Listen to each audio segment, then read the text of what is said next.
ఓం శ్రీ గురుభ్యో నమః. ఓం శ్రీ వాసవాంబాయే నమః.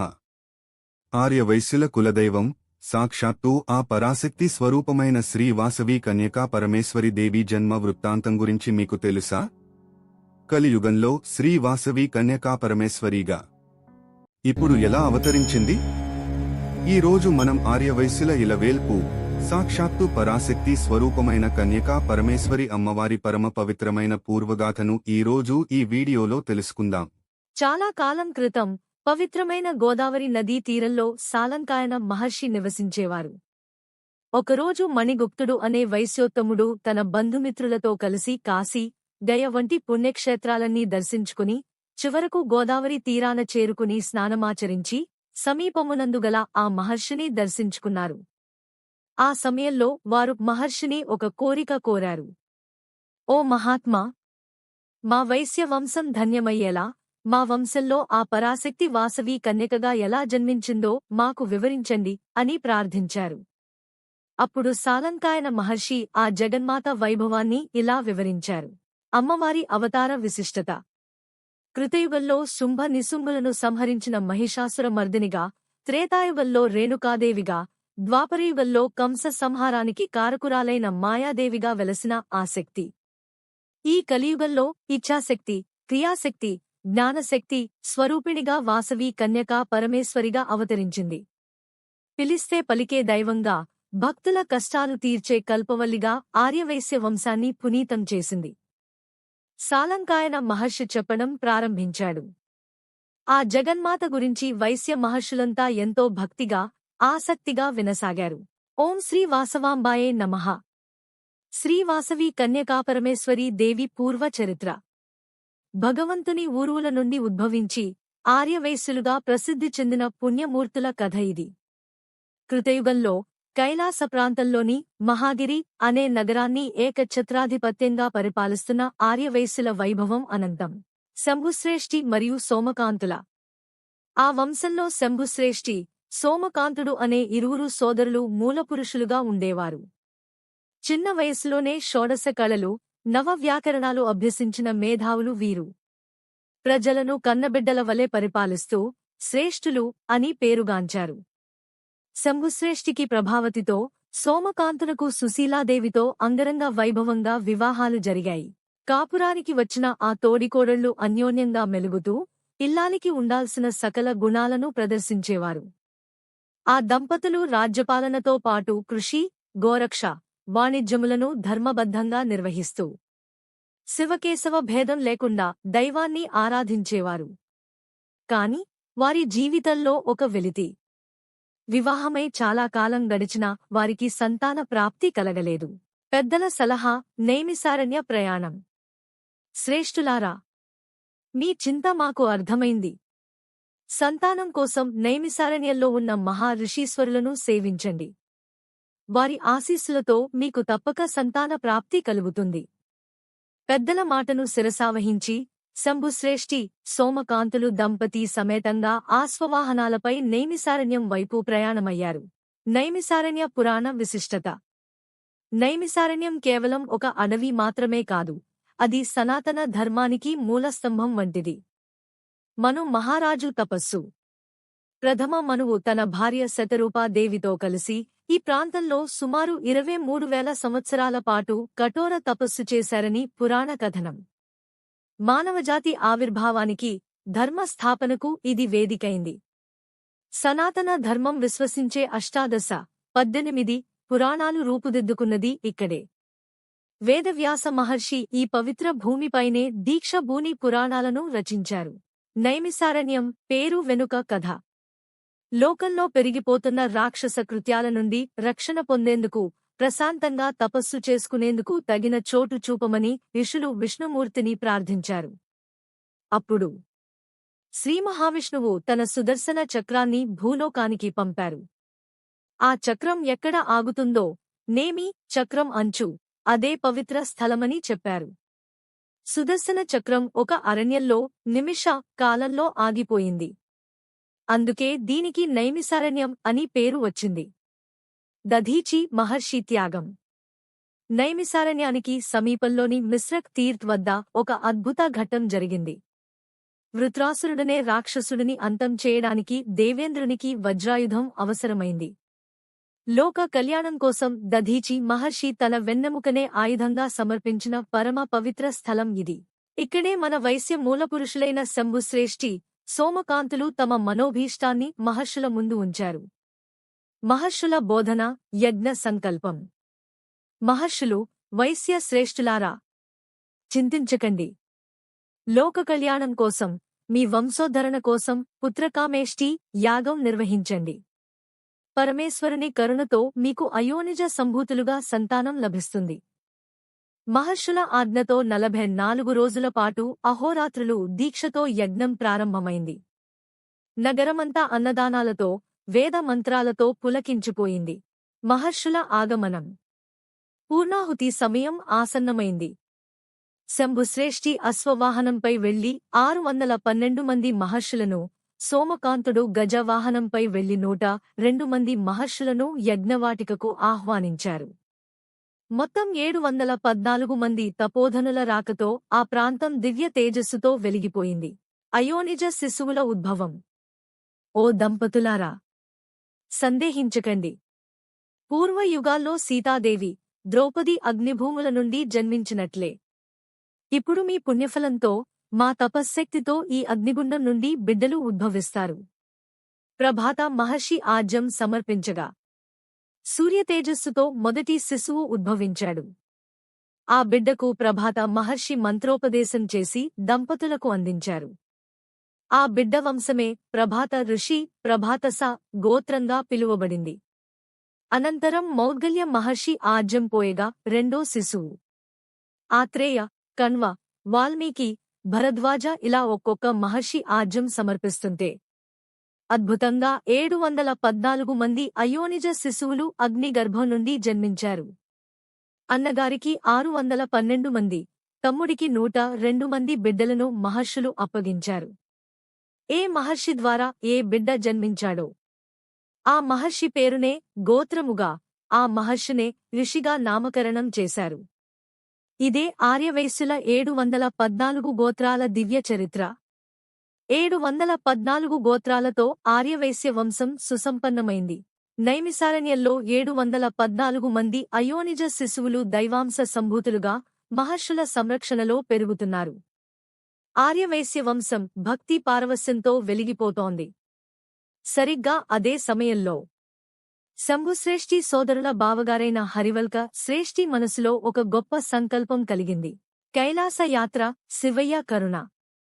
తనకు పుట్టబోయే కుమారుడు అందరినీ మించిన తేజోవంతుడై ఉండాలని హరివల్క శ్రేష్ఠి తన భార్య ఆదిలక్ష్మితో కలిసి కైలాసానికి పయనమయ్యారు.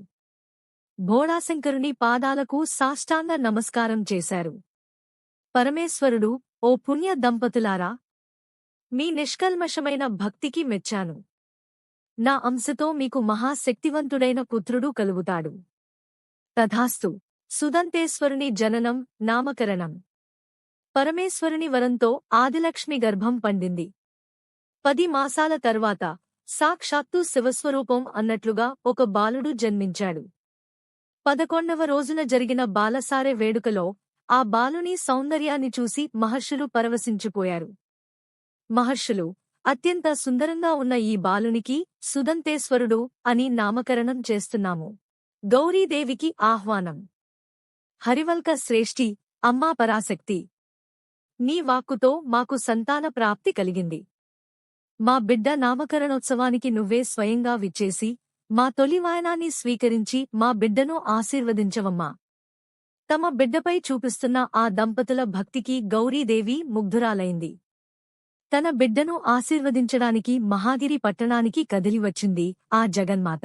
మహాగిరి పట్టణంలో గౌరీదేవి వైభవం. గౌరీదేవి రాకతో మహాగిరి పట్టణం కళకళలాడిపోయింది. సువర్ణ సింహాసనంపై అమ్మవారిని అధిష్ఠింపజేసి 18 మంది ఆర్యవైశ్య కన్యలు పంచామృతాభిషేకాలు నిర్వహించారు. సుమంగళులందరూ అమ్మవారి దీవెనలు అందుకున్నారు. గౌరీదేవి, సుదంతేశ్వర, సకల విద్యాప్రాప్తిరస్తు, శతమానం భవతి అని ఆశీర్వదించడం ఆ వంశం చేసుకున్న పుణ్యఫలం. తొలి వాయనాన్ని స్వీకరించి ఆర్యవైశ్యుల అభీష్టాలను తీర్చి గౌరీదేవి కైలాస మార్గానికి పయనమైంది. ఆకాశంలో దివ్య తేజస్సుతో ప్రయాణిస్తున్న అమ్మవారిని దర్శించుకుని 714 గోత్రాల వారు ధన్యులయ్యారు. అటు కైలాసంలో శివపార్వతులు, ఇటు భూలోకంలో ఆర్యవైశ్యులు. అంతా దైవమయం. ఇంతలో కైలాసమున పరమేశ్వరుడు నందీశ్వరుని పిలచి, నంది, జగజ్జనని ఇంతవరకు రాలేదేమి? అక్కడ ఏమి జరిగెనో కదా అని ప్రశ్నించేను. నందీశ్వరుడు అమ్మ కొరకు ఆర్యవైశ్య గృహమునకు బయలుదెరెను. వాయనముతో తిరిగి వస్తున్న గౌరమ్మను చూసి సంతసించిన నంది తనపై అమ్మను ఎక్కించుకుని కైలాస స్థానమునకు తీసుకుని వచ్చుచుండెను. ఆ సమయమున భండాసురుడు అను రాక్షసుడు అత్యంత తపశ్శక్తితో దేవాధిదేవతలను ఓడించెను. అతను అష్టదిక్పాలకులను, సప్త మహర్షులను హింసించసాగెను. తనకు దేవతలిచ్చిన వరగర్వముచే సత్యలోకమునకేగి వాణినాథని ఓడించెను. వైకుంఠమున శ్రీ మహావిష్ణువునే పడద్రోచెను. తదుపరి కైలాసనాథని పరాజితుని చేయుటకే బయలుదేరగా మార్గమధ్యమున నంది వాహనముపై గౌరీదేవి కనబడెను. అమ్మవారిని భండాసురుడుగాంచిన క్షణములో ఆమె వామలోచన అవతారము ధరించెను. వామలోచనను గాంచిన కామాంధుడైన అసురుడు ఈమెను చెరపట్టసాగెను. నందీశ్వరుడు ఈ విషయము శివునితో చెప్పుటకే వేగముగా కైలాసమునకెళ్ళెను. 18 రోజులు అహోరాత్రులు యుద్ధము జరిగెను. ముక్కోటి దేవతలు జయస్తు, విజయస్తు, దిగ్విజయస్తు ఎనుచూ వామలోచనకు జయజయ ధ్వానములు పలుకుచుండిరి. భండాసురుడు దేవితో యుద్ధము చేయలేక, ఓ వామలోచన, సమస్త దేవతలను పరాజితులను గాంచిన నాతో యుద్ధమును చేయుచుంటివి కనుక ఏ ఆర్యవైశ్యులింట ఫలపుష్ప తాంబూలములను గైకొంటివో అదే శ్రేష్ఠులింట నీవు జన్మించి స్థిరపడదవుగాక అని శాపమిచ్చెను. అకారణముగా శాపమునకు గురైన వామలోచన మహాకోపోద్రీకురాలై, ఓరీ భండాసురా, నీవు మణిపురము అను రాజ్యములో గంధర్వ వంశమున చిత్రకంఠుడుగా జన్మించెదవుగాక అని ప్రతి శాపమిచ్చెను. వెంటనే వామలోచనతో భండాసురుడు, ఓహో, అలాగున నేనే గంధర్వునిగా జన్మించినట్లయినా నీవు ఆర్యవైశ్యకాంతగా జన్మించినప్పుడు నిన్ను చూసి తప్పక చెరపట్టెదను అని ప్రతిజ్ఞ చేసెను. అప్పుడు వామలోచన పరాశక్తి స్వరూపము ధరించి త్రిశూలముతో భండాసురుని వధింపగా ఆ త్రిశూలాగ్నిధాటికి అతని శరీరము భస్మీపటలమయ్యెను. అతని చితాభస్మము పాతాళలోకమున పడెను. వామలోచనాదేవికి దేవతలందరూ నారికేళ ఫలపుష్ప నీరాజనములు ఇచ్చి శాంతిపజేసిరి. కీర్తికాంత జన్మ వృత్తాంతం. కైలాస ప్రాంతములోని అత్యంత సుందరమైన పట్టణం మహాగిరి. అక్కడ సోమకాంతుడు, అతని భార్య సుశీలాదేవి నివసించేవారు. వారు పరమ శివభక్తులు. భండాసురుని శాప ప్రభావమున మరియు లోక కళ్యాణం కోసం పరాశక్తియగు వామలోచనాదేవి వారికి కనిష్ట కుమార్తెగా జన్మించెను. ఆ బిడ్డ జన్మించిన సమయం అత్యంత మంగళకరమైనది. ముల్లోకములకు కీర్తిని చేకూర్చే మాత అని గ్రహించి ఆమెకు కీర్తికాంత అని నామకరణం చేశారు.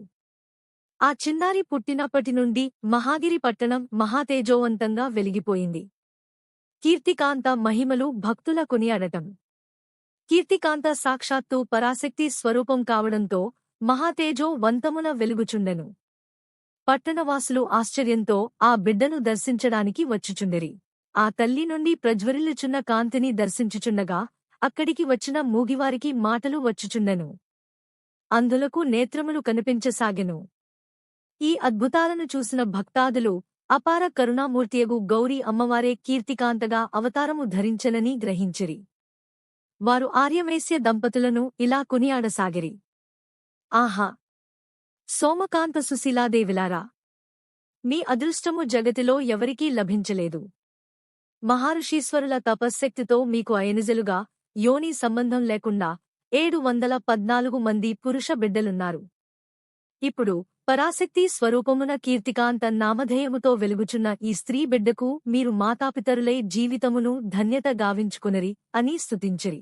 కొంతకాలము గడుచుచున్నగా కీర్తికాంత తన 714 మంది సోదరులతో కలసి భక్తిమాధుర్యముగా అటపాటలతో పెరుగుచుండెను.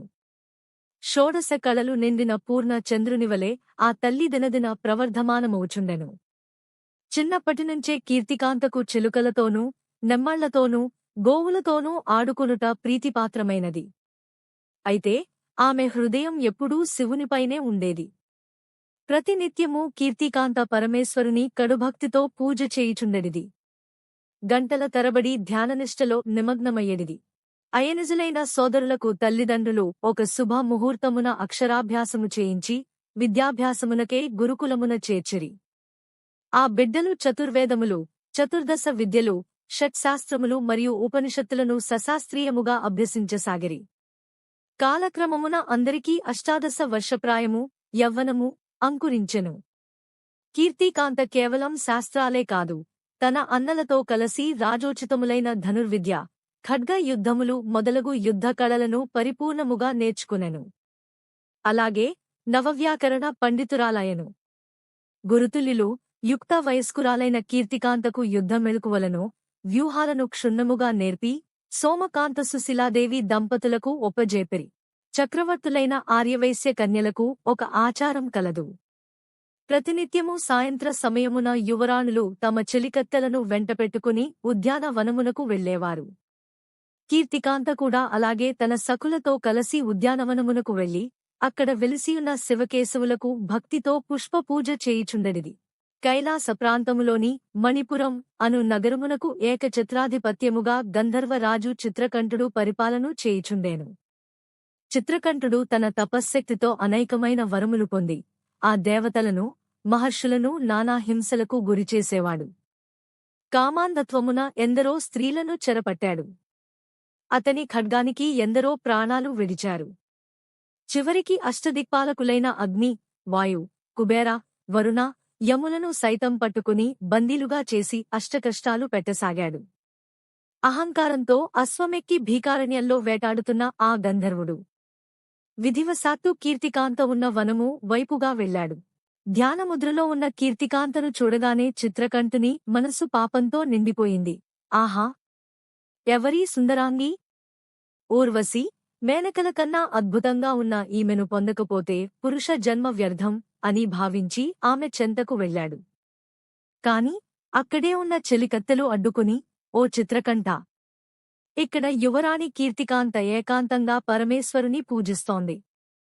ఇక్కడ పురుషులకు ప్రవేశం లేదు, వెంటనే వెళ్ళిపో అని హెచ్చరించారు.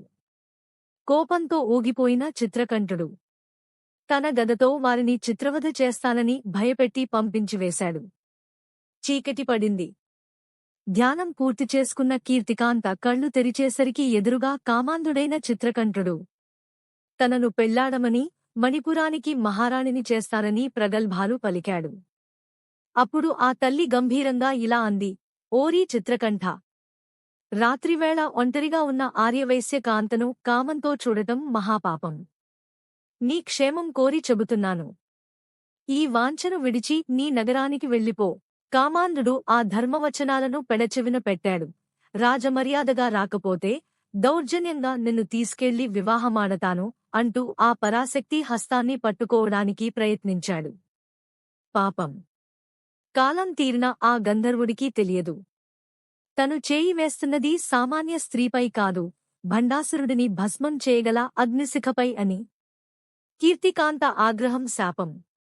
చిత్రకంఠుడు అహంకారంతో కీర్తికాంత ఉత్తరీయాన్ని పట్టుకున్నాడు. ఆ క్షణమే కీర్తికాంత మనసులో, ఇంత రాత్రివేళ ఒంటరిగా ఉన్న నన్ను ఈ కామాంధుడు తాకాడు. ఇది ఆర్యవేశ్య స్త్రీలందరికీ కళంకం. వీడిని సంహరించి నా పాతివ్రత్యాన్ని నిరూపించుకుంటాను అని నిశ్చయించుకుంది. మహా కోపోద్రేకంతో ఆమె గర్జించింది: ఓరీ చిత్రకంఠ! ఆగు! ఒక్క అడుగు ముందుకు వేశావో భస్మమైపోతావు. పవిత్రమైన కైలాసంలో నీలాంటి కామాంధుడు ఉండకూడదు. కనుక పాపమిళితమైన భూలోకంలో చంద్రవంశంలో జన్మించెదవుగాక అని ఘోర శాపం ఇచ్చింది. ఆ తల్లి మాటలలోని శక్తిని చూడగానే చిత్రకంఠుని గర్వం నీరైపోయింది. పాదాలపై పడి క్షమించమని వేడుకున్నాడు. కాని ఆ జగన్మాత కనికరించలేదు. కామాంధులకు శాప ఉపసంహరణ లేదు. వెళ్ళు. భూలోకంలో మానవ జన్మ ధరించాల్సిందే. నా శాపానికి తిరుగులేదు అని కఠినంగా తేల్చి చెప్పింది. చిత్రకంఠుని ప్రతిశాపం మహామలుపు. కనికరించని కీర్తికాంతపై చిత్రకంఠుడు కూడా కోపగించుకున్నాడు. దేవతలనే ఓడించిన నన్ను ఇంత కఠినంగా శిక్షిస్తావా? నీవు స్త్రీవై శాపమిస్తే నేను పురుషుడను, శివపూజా ధురంధుడను. నీ శాపం వల్ల నేను భూలోకంలో జన్మిస్తే నువ్వు కూడా ఆర్యవైశ్యుల ఇంట జన్మించదవుగాక అని ప్రతిశాపం ఇచ్చాడు. అంతేకాదు, భూలోకంలో నీ పాతివ్రత్య మహిమ ఏంటో, నా శాప మహిమ ఏంటో చూద్దాం. అక్కడ కూడా నిన్ను మోహించి పెళ్లాడటానికి విశ్వప్రయత్నం చేస్తాను అని సవాలు విసిరాడు. కోపంతో ఊగిపోయిన కీర్తికాంత, నేను భూలోకంలో జన్మించి నిన్ను హతమారుస్తాను అని ప్రతిజ్ఞ చేసింది. అప్పుడు చిత్రకంఠుడు మరింత భయంకరమైన శాపాన్ని వదిలాడు. నన్నే కనుక భూలోకంలో నువ్వు చంపితే నీతోపాటు నీ బంధుగణమైన 102 గోత్రాల వైశ్యులందరూ అగ్నిప్రవేశం చేసి నశింతురుగాక అని శపించాడు. అయ్యో! లోకమాత లోక కళ్యాణం కోసం చేసిన ప్రయత్నం ఇలా ఒక కుల నాశనానికి దారితీసే శాపంగా మారింది. జరిగినదంతా విన్న వైశ్య ఋషులు కకావికలమయ్యారు. శివుని చెంతకు వెళ్లి మొరపెట్టుకున్నారు. అప్పుడు ఆ భోళాశంకరుడు వారిని ఓదారుస్తూ, చింతించకండి. ఈ శాపాలన్నీ లోక కళ్యాణం నిమిత్తమే జరిగాయి. దీని వెనుక ఒక గొప్ప పరమార్థం ఉంది అని చెప్పి వారిని పంపించివేశాడు. కీర్తికాంత తను చేసిన ప్రతిజ్ఞను, జరిగిన శాప ప్రతిశాపాలను తన తల్లిదండ్రులకు వివరించింది. ఇక్కడ చరిత్ర ఇట్లుండగా, మహాగిరి పట్టణంలో సోమకాంతుడు మరియు ఇతర వైశ్య ప్రముఖులు ఓ రోజు కీర్తి కన్యక పెళ్లి గురించి తీవ్రంగా చర్చిస్తున్నారు. చిత్రకంఠుని భయం వారిని వదలడం లేదు. సరిగ్గా అదే సమయంలో అక్కడికి బ్రహ్మర్షి కణ్వ మహర్షి వేంచేశారు. వైశ్యులందరూ ఆయనకు భక్తితో నమస్కరించి తమ సమస్యను నివేదించారు. కణ్వ మహర్షి వారి ఆందోళనను అర్థం చేసుకుని ఇలా సలహా ఇచ్చారు: చిత్రకంఠుని గురించి భయపడకండి. సోమకాంతుని బావమరిది యగు యాజ్ఞవల్క్యుడు మరియు ఆదిలక్ష్మి దంపతులకు పరమేశ్వరుని అనుగ్రహం వలన జన్మించిన యవ్వనప్రాయుడైన కుమారుడు ఉన్నాడు. అతని పేరు సుదంతేశ్వరుడు. మీ కీర్తికన్యతో అతని వివాహం నిశ్చయించండి. ఇది లోక కళ్యాణానికి దారితీస్తుంది. ఈ వివాహ నిశ్చయం గురించి తెలిసిన చిత్రకంఠుడు మహోకోపోద్రీకుడయ్యాడు. ఎలాగైనా ఈ పెళ్లిని ఆపాలని, సుదంతుడిని చంపాలని నిశ్చయించుకున్నాడు. తన తపశ్శక్తితో ఒక భయంకరమైన మాయని సృష్టించి సుదంతుడిపైకి వదిలాడు. ఆ మాయ ఆవహించిన సుదంతుడు క్రమంగా కృశించి బలహీనుడు అవసాగాడు. తమ కాబోయే అల్లుడికి పట్టిన గతి చూసి వైశ్య ఋషులు దిక్కుతోచని స్థితిలో పడ్డారు. చివరికి తమ కులాన్ని, తమ బిడ్డలను రక్షించమని శివవాహనుడైన నందీశ్వరుణ్ణి భక్తితో వేడుకున్నారు. భక్తుల మొర ఆలకించిన నందీశ్వరుడు వారికి అభయమిస్తూ చిత్రకంఠుని మాయ గురించి ఒక రహస్యం చెప్పారు. భూతాధిపతి పరమేశ్వరుడు ఒకప్పుడు చిత్రకంఠుడికి ఈ మాయ అనే శక్తిని ప్రసాదించాడు. దాన్ని ఉపయోగించి సుదంతుడ్ని చంపి కీర్తి కన్యకని పొందాలని వాడు ప్రయత్నిస్తున్నాడు. కాని భయపడకండి. ఆ మాయ 7 రాత్రులు మాత్రమే పనిచేస్తుంది. ఆ తర్వాత తనంతట తానే నశిస్తుంది. అందుకే కీర్తి కన్యకని, సుదంతుడ్ని ఈశ్వరుడి ఉద్యానవనంలో దివ్యమైన రక్షణ ఉన్న ప్రదేశంలో ఉంచండి. మీకు శుభం కలుగుతుంది. అంతేకాదు, మీకు ఓ రహస్యం చెప్పాను. కీర్తి కన్యక, సుదంతులు సామాన్యులు కారు. వారు సాక్షాత్తు పార్వతీపరమేశ్వరుల అంశలు. నందీశ్వరుడు వైశ్యులను ఓదారుస్తూ వారి భవిష్యత్తు గురించి కూడా వివరించారు. మీరంతా ఇంక కొద్దికాలమే కైలాసంలో ఉండి భూలోకానికి వెళ్తారు. ఈ గంధర్వుడు, చిత్రకంఠుడు మీకు రాబోయే జన్మలలో కూడా శత్రువు కాగలడు. కాని ఆ జగన్మాత అంశ అయిన కీర్తి కన్యక మీ వంశంలోనే మళ్లీ జన్మించి పెళ్లి చేసుకోకుండానే మీ కులవేల్పు, ఇలవేల్పు అవుతుంది. నందీశ్వరుడి మాటలతో వైశ్యులు శాంతించారు. నందీశ్వరుని సలహా మేరకు 7 రోజులు గడిచాక మాయ బారి నుంచి తప్పించుకున్న సుదంతుడికి, కీర్తి కన్యకకి వైభవంగా వివాహం నిశ్చయించారు. సోమదత్తుడు, వైశ్య ఋషులు మరియు ఆర్యవైశ్య శ్రేష్ఠులందరి సమక్షమున కళ్యాణము ప్రారంభమయ్యెను. చిత్రకంఠుడు వచ్చి వివాహాన్ని విఘ్నం చేయననే తలంపుతో కైలాసము నుండి నందీశ్వరుడు వచ్చి సాక్షాత్తు ప్రమథగణ సమేతుడై ఈ కళ్యాణము పరిసమాప్తమయ్యే వరకు రక్షణగా నిలిచెను. కైలాసము మారుమూల ప్రాంతములోని అనేక నగరముల నుండి జనులందరూ వచ్చి నూతన దంపతులను తిలకించి ఆశీర్వదించి వెడలిరి. అలా కీర్తికాంత సుదంతుల వివాహం వైభవంగా ముగిసింది. సాలంకాయన మహర్షి చెప్పే తమ కుల వృత్తాంతాన్ని మణిగుప్త మహర్షి, ఇతర వైశ్య ఋషులు ఆనందంగా వినసాగారు. కీర్తికాంత కళ్యాణం వరకు కథ తెలుసుకున్న వైశ్యులకు సాలంకాయన మహర్షి తదుపరి ఏం చెప్పారో, భూలోకానికి వారు ఎలా వెళ్లారో తెలుసుకోవాలంటే మా తదుపరి భాగం తప్పక చూడండి.